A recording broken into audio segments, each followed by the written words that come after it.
Hello guys, it's me mister beast. നിങ്ങൾക്കെല്ലാവർക്കും ഒരിക്കൽ കൂടി എൻ്റെ യൂട്യൂബ് ചാനലിലേക്ക് സ്വാഗതം. അപ്പോൾ ശരിക്കും പറഞ്ഞാൽ നമ്മൾ ഒരു ഫ്രീ ഫയർ ഗെയിം പ്ലേ ആണ് കണ്ടുകൊണ്ടിരുന്നത്.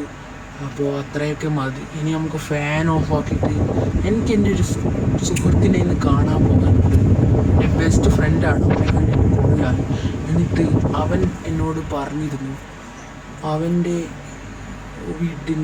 വീട്ടിൻ്റെ അടുത്ത് ഒരു മോൺസ്റ്റർ ഇറങ്ങിയിട്ടുണ്ടെന്ന്. ആ മോൺസ്റ്ററിനെ തോൽപ്പിക്കാൻ വേണ്ടിയിട്ട് അവനെൻ്റെ സഹായം ആവശ്യമാണ്. അപ്പോൾ ഇന്ന് നമുക്ക് അവനെ രക്ഷിക്കണം. അതോടൊപ്പം ഇപ്പം നമുക്ക് എക്സസൈസും ചെയ്യാം ഗൈസ്. നിങ്ങളെല്ലാവരും എൻ്റെ കൂടെ ഉണ്ടാവണം. എന്നോടൊപ്പം നിങ്ങളും ചാനലിനെ സബ്സ്ക്രൈബ് ചെയ്യണം ഗൈസ്. നിങ്ങളെല്ലാവരുടെയും സപ്പോർട്ട് എൻ്റെ കൂടി ഉണ്ടാകണം, എന്നാലേ ആ മോൺസ്റ്ററിനെ എനിക്ക് തോൽപ്പിക്കാൻ പറ്റും. നിങ്ങളെല്ലാവരും ഈ ചാനലിനെ സബ്സ്ക്രൈബ് ചെയ്ത് ലൈക്ക് അടിച്ച് പൊട്ടിക്കുക ഗൈസ്. നിങ്ങളെല്ലാവരും എൻ്റെ കൂടെ വന്ന് ആ മോൺസ്റ്ററിനെ തോൽപ്പിക്കേണ്ടതാണ്.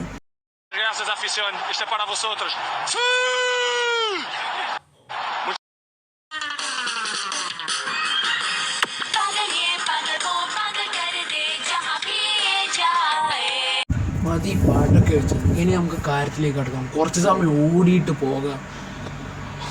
എക്സസൈസ് ചെയ്താൽ നമുക്ക് നല്ല എനർജി കിട്ടും. അങ്ങനെയാണ് പറയാൻ പോകുന്നത്. പക്ഷെ ഞാനിപ്പോൾ ചാടുകയാണ്, കാരണം എൻ്റെ ഈ മെഷീൻ അത്ര നല്ലതല്ല. ഞാൻ ഉദ്ദേശിച്ചത് വർക്ക് ചെയ്യുന്നില്ല. ഇത് പഴയതായിട്ട് പണ്ടെങ്ങാടി മേടിച്ചതാണ്. ഇപ്പോൾ മുക്കാൻ കൊടുക്കേണ്ട സമയമായി. ഇനി നമുക്ക് നേരെ കാര്യത്തിലേക്ക് അടുക്കാം. എൻ്റെ സുഹൃത്തിൻ്റെ വീട്ടിലേക്ക് നമുക്ക് പെട്ടെന്ന് തന്നെ പോകാം. അതോടുകൂടി ആ മോൺസ്റ്ററിനെ തോൽപ്പിക്കാം.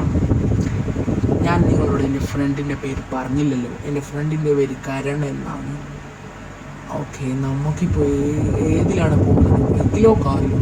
2 കാറുണ്ട്. ഇതും പിന്നെ ലംബോർഗിനിയും, പിന്നെ ട്രോൺ ബൈക്കുണ്ട്, ബുള്ളറ്റുണ്ട്, സൈക്കിളുണ്ട്, പിന്നെ യമഹ മാക്സും ഉണ്ട്. ഏതിലാണ് പോകേണ്ടത് ഗൈസ്? നിങ്ങൾ തീരുമാനിക്കുക. അല്ലേ വേണ്ട, ഞാൻ തന്നെ തീരുമാനിക്കാം. എനിക്കിപ്പോൾ കൺഫ്യൂഷൻ ആകുന്നു. എന്നാലും എനിക്ക് തോന്നുന്നു എനിക്ക് ഏറ്റവും കൂടുതൽ ഇഷ്ടം ട്രോൺ ബൈക്കാണ്. അതുകൊണ്ട് ട്രോൺ ബൈക്കിലേക്ക് പോയി നോക്കാം. ഞാൻ ഇത് എല്ലാം വളരെ കോസ്റ്റ്ലിയാണ് ഗൈസ്. ഇതിന് 1,00,000 രൂപയാണ് ഈ ട്രോൺ ബൈക്കിന്.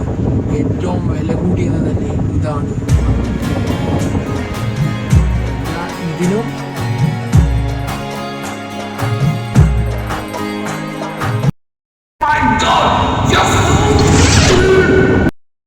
എൻ്റെ ബൈക്ക് ഇവിടെ വന്ന് തെറിച്ച് വീണു. അതിനോടൊപ്പം ഞാനും ഇപ്പോൾ ബൈക്ക് എടുത്ത് എൻ്റെ കൂട്ടുകാരൻ്റെ വീട്ടിലേക്ക് പോകേണ്ടതാണ്.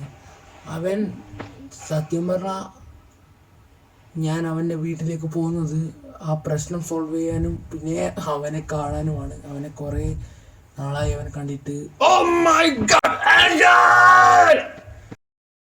ഞാൻ ക്ഷമിച്ചു കൊടുക്കില്ല എന്ന് പറഞ്ഞാൽ ക്ഷമിച്ചു കൊടുക്കില്ല. 2ാമത്തെ പ്രാവശ്യമാണ് ആക്സിഡൻറ്റ് പറ്റുന്നത്. എൻ്റെ ബൈക്കിന് ഒന്നും ആകാത്തത് എന്തോ ഭാഗ്യം. സ്ക്രാച്ച് ആമിട്ട് വീണെങ്കിൽ ഞാനെന്തൊക്കെ ഈ പറയുന്നത് പൊട്ടത്തരങ്ങൾ തന്നെ വിളിച്ചറിയും. ആ പച്ച വണ്ടി, അതിനോട് എനിക്ക് പ്രതികാരം തീർക്കണം.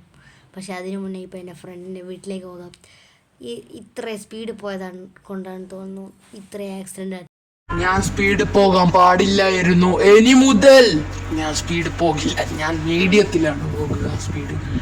ഓക്കെ, നമ്മളെ ഫ്രണ്ടിൻ്റെ വീട്ടിലെത്തിയിരിക്കുകയാണ്. ഇനി ഒരു പ്രോപ്പർ പാർക്കിംഗ് തന്നെയാണ് ചെയ്യേണ്ടത് നമ്മൾ. ഓക്കെ, വണ്ടി ഇവിടെ ഓഫ് 3ാം പ്രാവശ്യമാണ് ഇന്ന് വീണ് ചോര തീർക്കുന്നത് ഗൈസ്. എനിക്ക് ഇന്ന് എന്തോ ശുഭകാര്യമില്ല എന്ന് തോന്നുന്നു. ഇന്ന് തന്നെ ഡെഡ് എൻഡ് ആവാൻ സാധ്യതയുണ്ട് ഗൈസ്. എനിക്ക് 100% ഉറപ്പാണ്. 100ൽ 100%.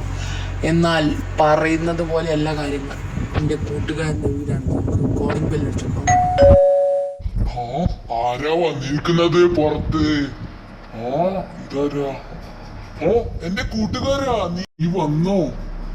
ഞാൻ വിളിച്ച ഉടനെ വന്നല്ലോ, നന്നായി. ഇനി മോൺസ്റ്റർ